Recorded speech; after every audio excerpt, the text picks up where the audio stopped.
သွားပြီးတော့ဟိုပြင်မှာသွားတန်းစီဟိုလမ်းကိုသွားရွှေပန်းကိုင်ငွေပန်းကိုင်တော့ကနေပြီးတော့တက်တဲ့ကောင်ဒိုးဝိုင်းရွှေပန်းကိုင်ငွေပန်းကိုင်ခိုင်တဲ့မျိုးသမီးတွေထွက်ပြီးတော့တန်းစီပေးပါပြေ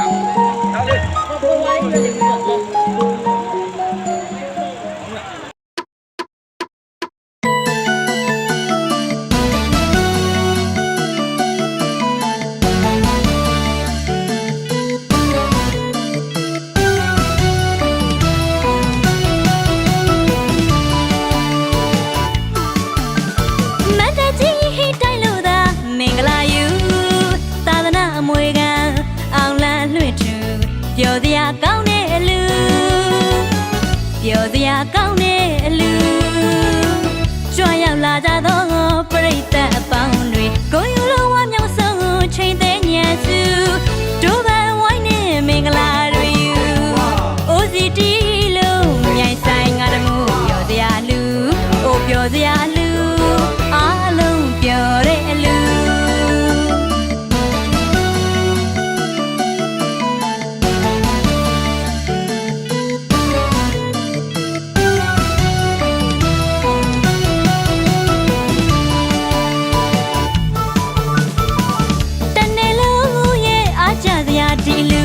တကယ်ကိုစံပြလူစေတနာတရေမွေးပြန်လို့ကျူတရားအကောင်းနဲ့အလူတနေ့လုံးရဲ့အားကြစရာဒီလူတကယ်ကိုစံပြလူစေတနာတရေမွေးပြန်လို့ကျူတရားအကောင်းနဲ့အလူနေပြီမလားပြင်ဆင်ထားတဲ့ဒီလူအောင်စီတဲ့အောင်မောင်နဲ့အောင်ရမင်္ဂလာရီအောင်လန်တလူလူ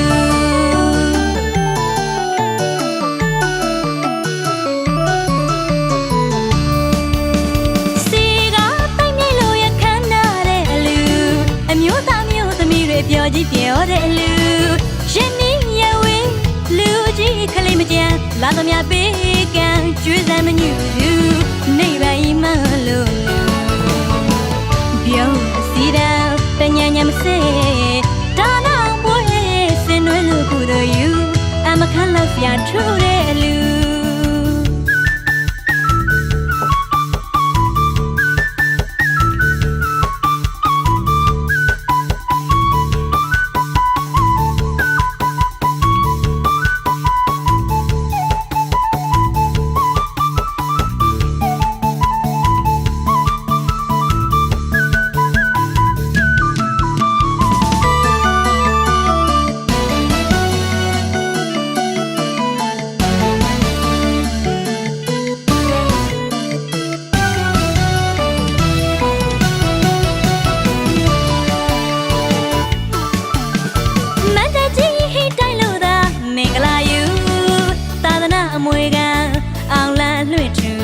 ပြောစရာကောင်းတဲ့အလူ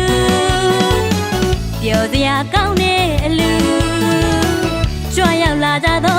ပရိသတ်အပေါင်းတွေကိုယူလိုဝါမြောက်ဆုံးချိန်သေးညံစုဒိုးပန်ဝိုင်းနဲ့မင်္ဂလာတွေယူ OCT လုံးမြိုင်ဆိုင်ငါတမှုပြောစရာလူအိုပြောစရာလူအားလုံးပြောတဲ့အလူ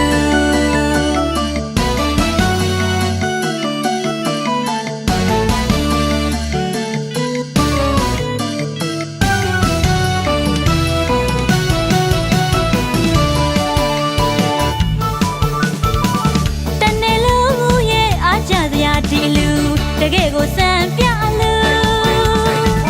စေတနာတရေ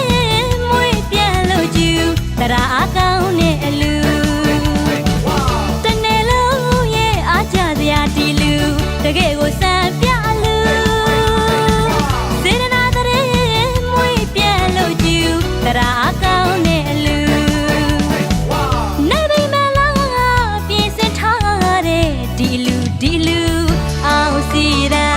အောင်မောင်နဲ့အောင်ရမင်္ဂလာရီအောင်လန်တလူလူ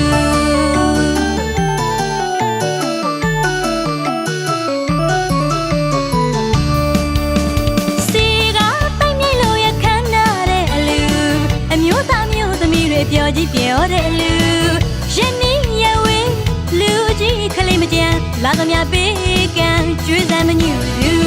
နေပါ၏မလို့ပြောစီတာတညာညာမစေဒါနောက်ပွဲစင်နွယ်လို့ကိုရယူအမခံလောက်စရာထူတဲ့လူ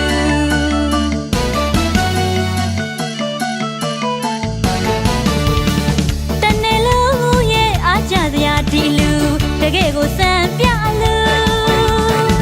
စေတနာတဲ့မွေးပြန်လို့ကျူတရာအကောင်းနဲ့အလူတနေ့လုံးရဲ့အားကြစရာဒီလူတကယ်ကိုစံပြလူစေတနာတဲ့မွေးပြန်လို့ကျူတရာအကောင်းနဲ့အလူနေပြီမလားပြင်စင်ထားတဲ့ဒီ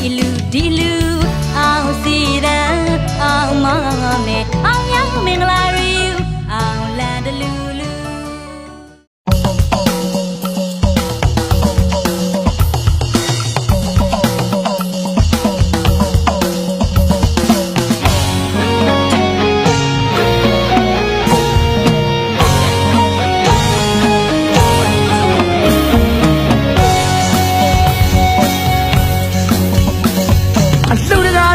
တပိတ်လွယ်ကအလူမကြီးကပြိခရာသင်ငန်းရဲ့လူတုံးဝိစာမောင်ရင်လောင်းငါမြေပေါ်မှာဒိုးဘဝငါမြန်ရရာဥရွှေရိုးလဲကနေတာကိုနောင်ကိုင်းတို့လာရရာရှင်လောင်းလဲလို့လာပြီခမညာ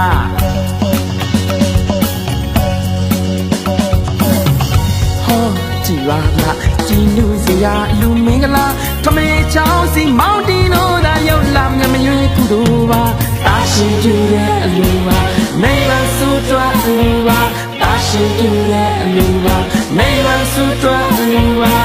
ဘာဝနာများပွားတာပါအလူတော်မင်္ဂလာ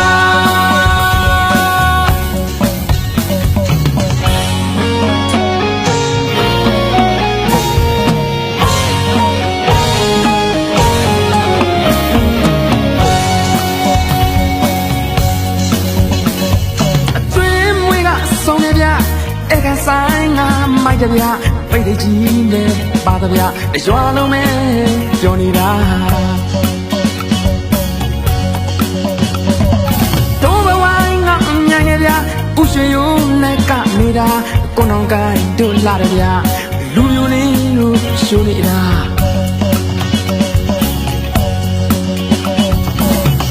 ဟောကြည်ပါလားကြည်နူစရာလူမင်္ဂလာထမေချောင်းစီမောင်တီနိုးသာရောက်လာမြမရွေးကုသိုလ်ပါတာရှိကျူတဲ့အလူပါမိဘစုတွားအလူပါတာရှိကျူတဲ့အလူပါမိဘစုတွားအလူပါဘာဝနာများပွားတာပါအလူတော်မင်္ဂလာ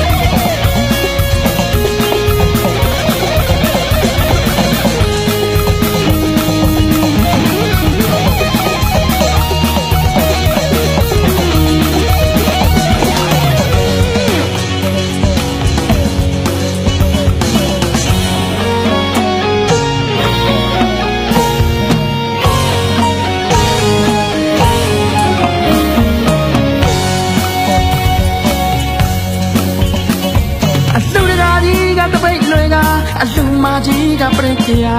သင်ငန်းရွက်လို့ပြုံးဝိစာမောင်ရင်လောင်းငါမြေပေါ်မှာတို့ဘဝငါမြန်ရရာဥရွှေရိုးလဲကနေတာကိုနောင်ကိုင်းတို့လာတယ်ဗျာရှင်လောင်းလဲလို့လာပြီဗျာ တ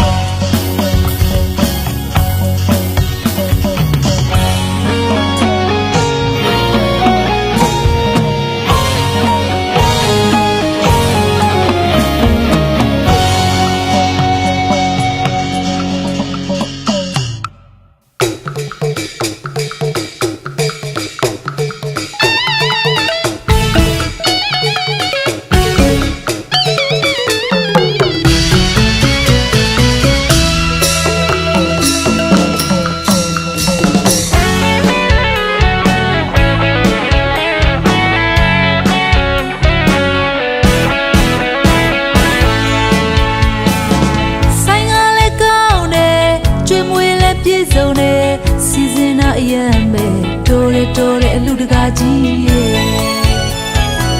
ကြွားရောက်တဲ့ဧည့်သည်စီကားလို့ကြည်ပါကွယ်ဘာလို့သေးလဲပြောပဲလူမကြီးလာမယ်လေလူချင်းနဲ့နောင်နဲ့တွေ့လဲလူချင်းနဲ့နောင်တနေရဆက်ပါရမီပြည့်မဲ့လူတကာကြီးလာမယ်လေလူရမယ်နောင်နဲ့တွေ့လဲလူရမယ်နောင်တနေရဆက်ထောင်းရမခွဲပါလူမကြီးမောင်ရင်လောင်းလေးလူကြည့်ရတာချက်တည်းရှိရဲ့ငါတို့သမီးလေးကိုနာတာလူကြည့်နူးတယ်မောင်ရင်လောင်းလေးလူကြည့်ရတာချက်တည်းရှိရဲ့ငါတို့သမီးလေးကိုနာတာလူကြည့်နူးတယ်ပြောပါတယ်လူကြီးပြရလို့ကွယ်ပြောပါတယ်သမီးချောင်းစီမောင်တီလို့ရဲ့လူရာနာကုသိုလ်ယူမဲ့ကိုလေးပြောတယ်မေးလေးပြောတယ်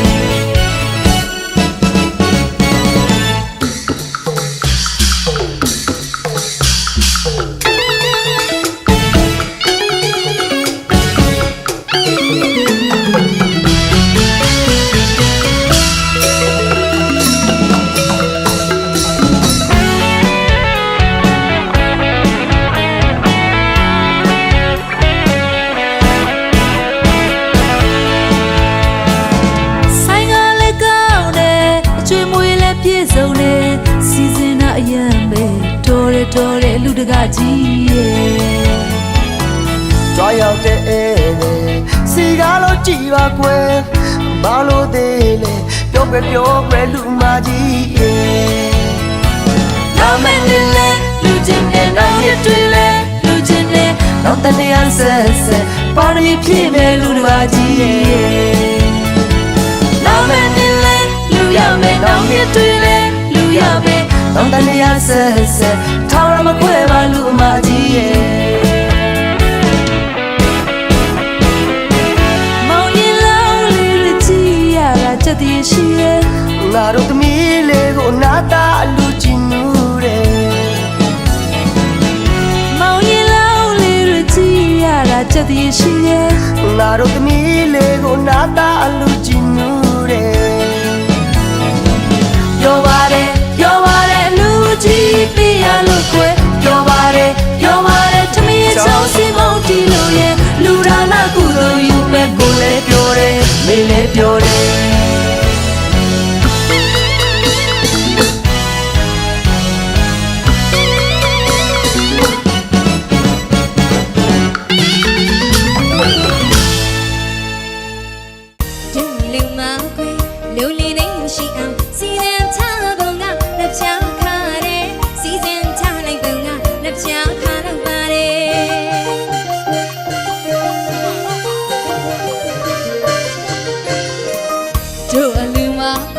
လူလေးသေးမရှိအောင်စီစဉ်ထားပုံကလက်ချထားတယ်စီစဉ်ထားလိုက်ပုံကလက်ချခါလောက်ပါတယ်မနဲ့ဆိုနေမမောင်နာတမယာရဲ့စီရောင်စုံမင်းတွေနဲ့ထေဝခမယာတောင်းနာပါတယ်ကျွေးမွေးကလည်းပြောစရာမရှိနဲ့ဝတ်သားချက်သားငါချောက်ချင်ရှိနဲ့ကြံရလေးတွေနှခမ်းမစီရီစားစံကိုအပေါ်မပြောမပေါ်ပါနဲ့ပြိုင်ဆန်းရှာဒီအလူဟာပြိုင်ဆန်းရှာပဲကွယ်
လေးလွယ်ပြီးစွဲခံထတဲ့ချိန်လေးကိုအမေဆောင်မြော်နေမယ်ကိုအမေတွေကပါမနေချင်ရဲ့မမေညီကြီးလှပြီကွယ်ဒီညရာပွားလို့အမေတို့စံချရအောင်ကွယ်အလူတကာကြီးစံချသွားကြပါစို့ကွယ်အလူတကာကြီးစံချသွားကြပါစို့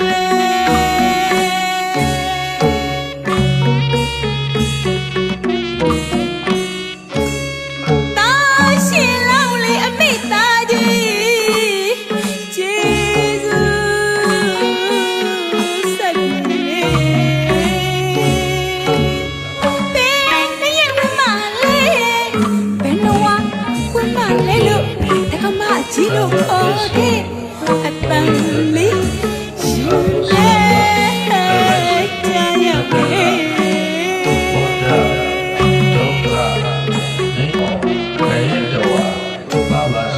တာလီမကြီးတာလီမကြီးခါတာမီကြီးလို့ရှင်ဒီပါတပါကစံချရှင်ကိုရှာတော့မယ်ကွယ်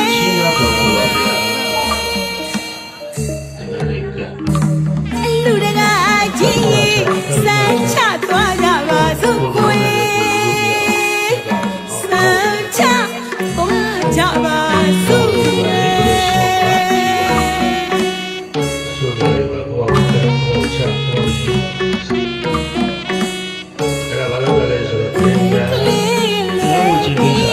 ဆွဲခံတဲ့ချိန်လေးအမေ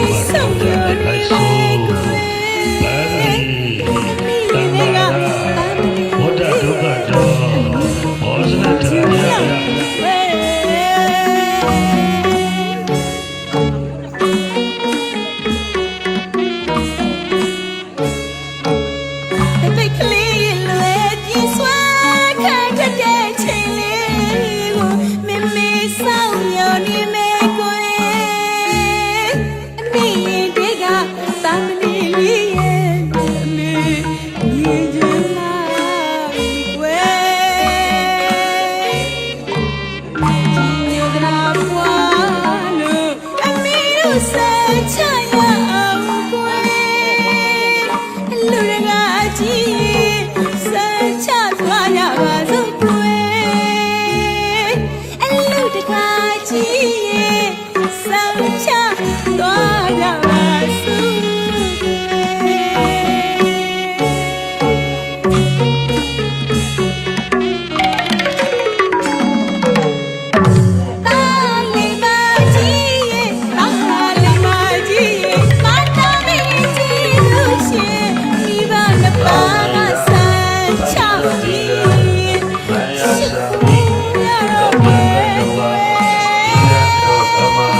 တာယဟန်ရှင်လောင်း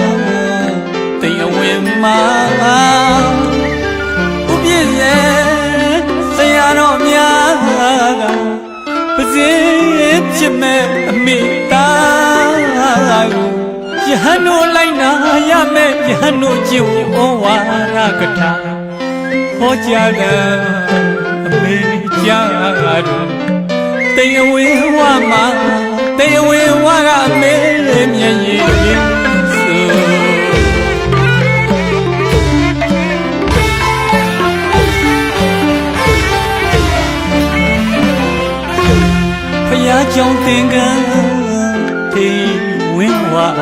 လူ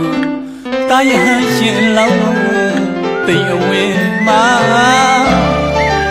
ဥပြည့်ရဲ့ဆရာတော်များကပစေဖြစ်မဲ့အမိသားယဟန်တို့လိုက်နာရမဲ့ယဟန်တို့ကျင့်ဝတ်ဩဝါဒကထာဟောကြားလာမေချာတော်တေဝေဝမတေဝေဝရမေမြတ်ရဲ့စေ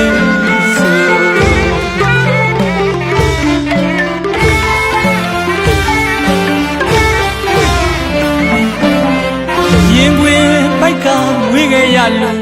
မိရဲ့နဲ့မှအမြဲပင်ကလေးလို့တန်လူမျိုးဖြစ်ပေမဲ့အမေလေးမခွဲရနိုင်တကူလောကချစ်တင်ဘဝချီဝင်းရွယ်ရောက်ပြီးမို့သာသနာပေါင်းအတွင်းသို့တွင်မို့လို့အပေတကားပိတ်မဲ့ရဟန္တာယကဖြစ်ရမည်ကွယ်ဝန္တာမြေဆိုတိမ်ဝင်တဲ့မေတ္တာကိုတင်နေယခုမှစ၍သမှုရရဖြတ်မဲ့ဘုရားဟာတာတော်ဖြစ်သွားပြီမို့အမိဖာတို့နဲ့မသက်ဆိုင်တော့ဘူးဆိုဟောကြားတယ်အမိကြားတော်တေဝေဝမတေဝေဝမေမြည်ရည်လေး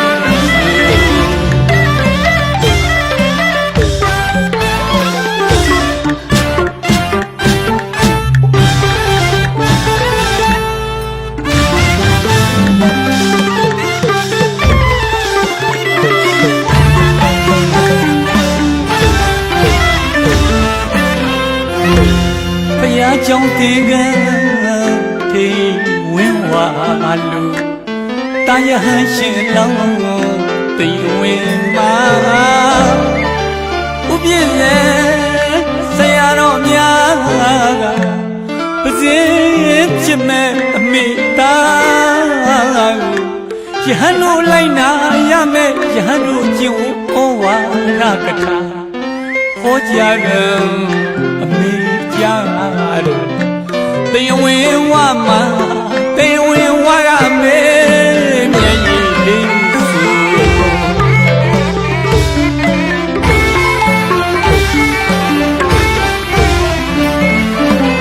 ရင်ွယ်ပိုက်က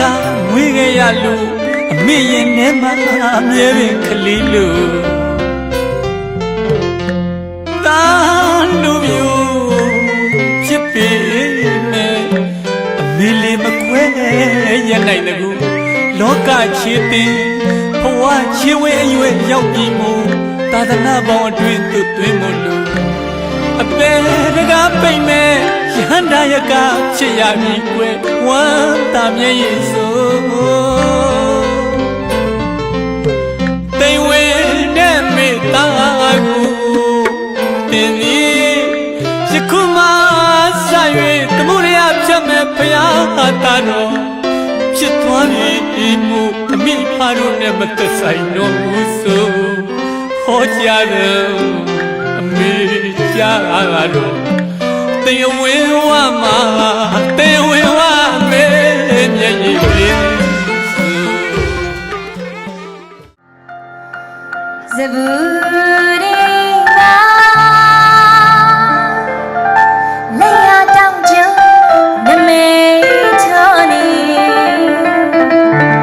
မင်္ဂလာရှိတဲ့အချင်းကိုမှဆိုခြင်းဒီ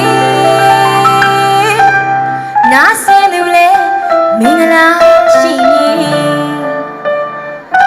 ကြားရသူတိုင်းမင်္ဂလာရှိမည်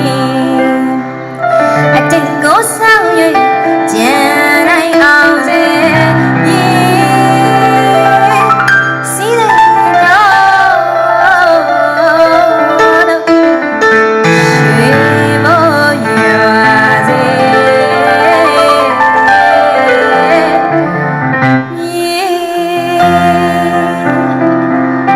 စိတ်ရွှင်လန်းစွာနေပြီရွှေစရာလူကရှိသည်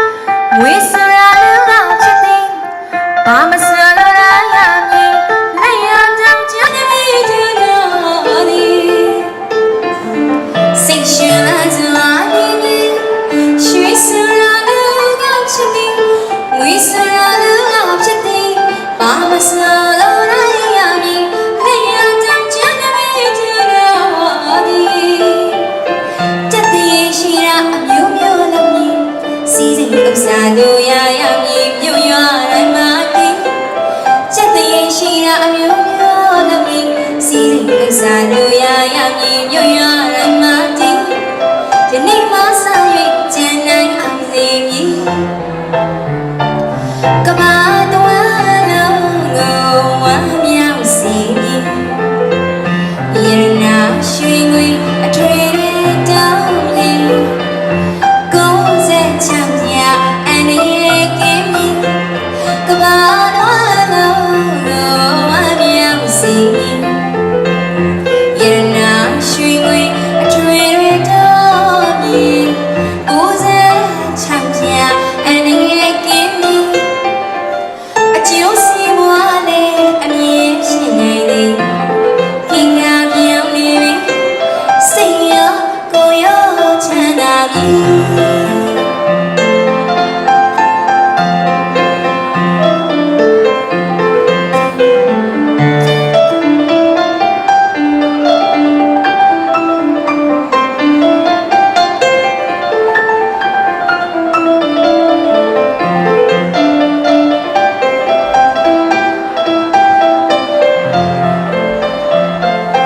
မင်္ဂလာရှိတဲ့စကားတွေကိုသာ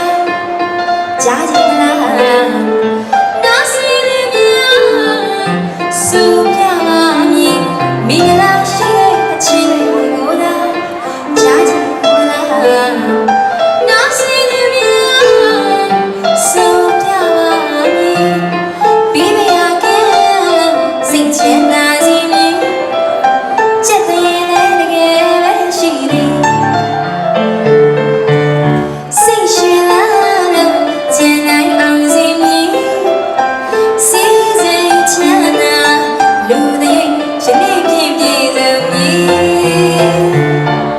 ကဘာတော်လုံးကိုဝမ်းမြောက်စေမည်ရတနာရွှေငွေအထွေထွေတောင်းလေကိုယ်စက်ချမ်းပြအနေကင်းမည် တိုင်းမပေါ်လို့ရလား ကဘာတော်လုံးကိုဝမ်းမြောက်စေမည်ရတနာရွှေငွေအထွေထွေတောင်းလေကိုယ်စက်ချမ်းပြအနေကင်းမည်အကျိုးစီးပွားနဲ့အမြင်ဖြစ်နိုင်သည်ခင်ဗျာပြောင်းနေပြီစိတ်ရောကိုယ်ရောချမ်းသာပြီ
တရားဟောတရားနာကုသိုလ်ဟာ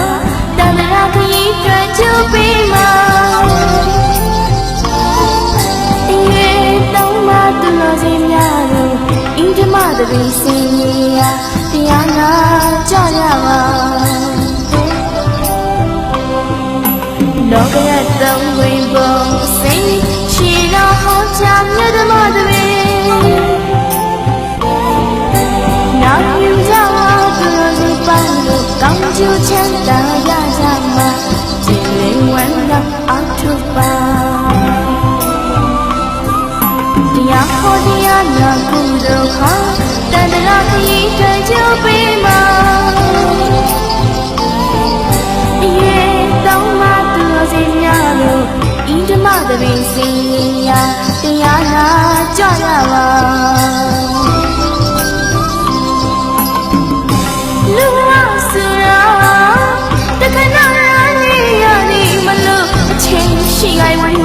ထားပါသစ္စာလေးပါမြတ်တရားကိုပိုင်းခြားထည်တယ်သိမြင်တော်မူပါတော့မြတ်ဗုဒ္ဓဒေသနာခလေးရပါခေါ်လာခဲ့လို့ဘာသာရေးကိုညွှန်ပြပါတရားနာကြတော်မူကြပါနောက်ကိုတောင်းရှိတာတို့ဒီခေါ်နေသိချေပါဒီတရားနာတဲ့သူကိုယ်ကပါအပင်မလားပါဘူးရှင်နောက်ကိုတောင်းရှိတာတို့ဒီခေါ်နေသိချေပါဒီတရားတောင်းတဲ့သူရှိကပါအပင်မလားပါဘူးရှင်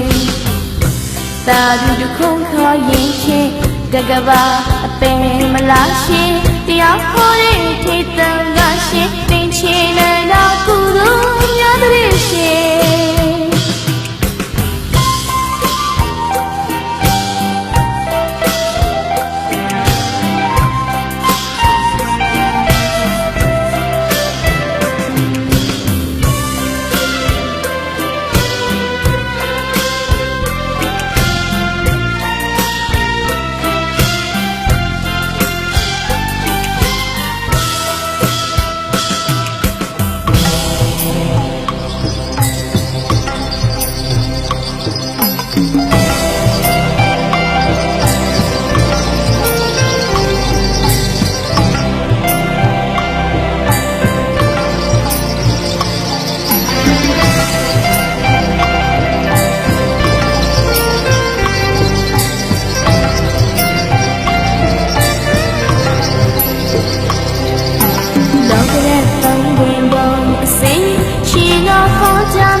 တရားဟောတရားနာကုသိုလ်ဟာ